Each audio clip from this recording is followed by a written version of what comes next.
Senhor presidente, deputados, deputadas, em primeiro lugar, destacar que a gente enfrenta realmente no nosso país uma situação muito grave, uma situação de emergência, uma situação de calamidade que demanda de todos e todas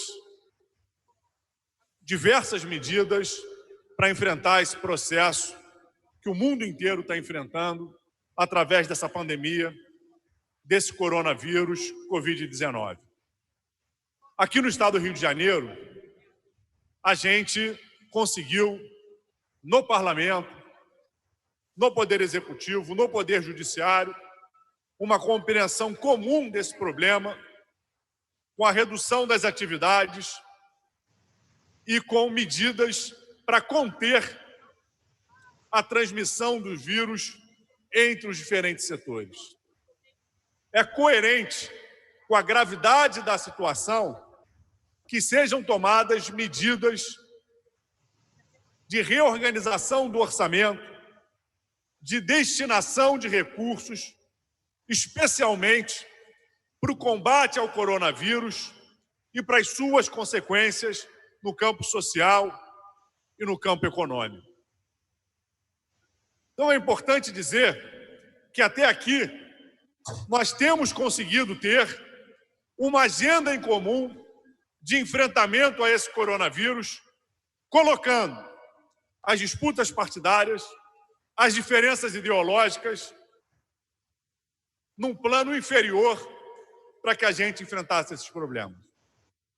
E é importante que a gente consiga manter essa forma de tratar os problemas que estão colocados.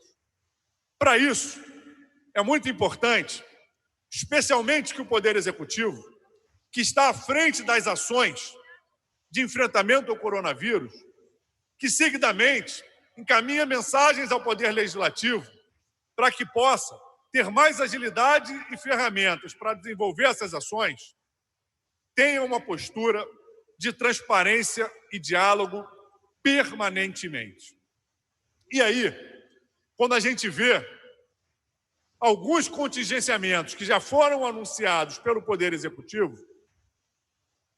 a gente realmente fica preocupado e fica com dúvidas. O Poder Executivo declarou que vai contingenciar, por exemplo, 69% dos recursos da Secretaria de Agricultura.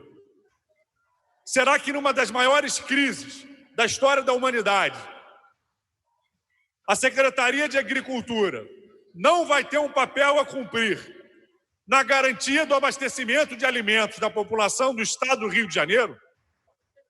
Será que a Secretaria de Agricultura não vai ter um papel a cumprir na assistência aos agricultores do estado do Rio de Janeiro, para que não haja o esvaziamento do campo?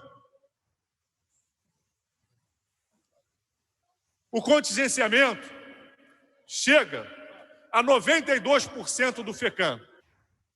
Será que não tem ações vinculadas às políticas ambientais que se coadunam com a necessidade de enfrentamento ao coronavírus? E mais que isso, o governo anunciou um contingenciamento de 100% dos recursos destinados ao Conselho Estadual de Educação.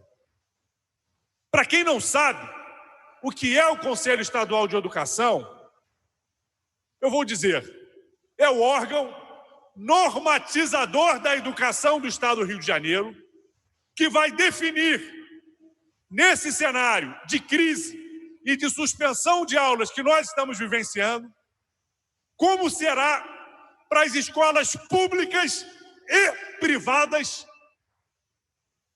o processo de adequação à legislação federal que determinar, por exemplo, questões relativas ao cumprimento ou não de dias letivos.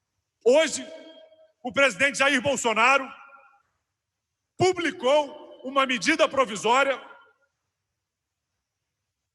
flexibilizando o cumprimento dos dias letivos nacionalmente e mantendo a necessidade de cumprimento das 800 horas-aulas. Quem vai regular essa decisão?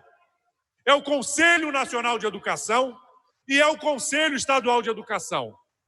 Por isso eu concluo dizendo, o que quer o secretário Pedro Fernandes, quando manda para o governador Wilson Witzel a proposta de cortar 100% dos recursos destinados ao Conselho Estadual de Educação. É deixar a política de educação no Rio de Janeiro sem órgão normatizador? Isso é absolutamente inaceitável. Isso é nos desarmar para o enfrentamento à crise.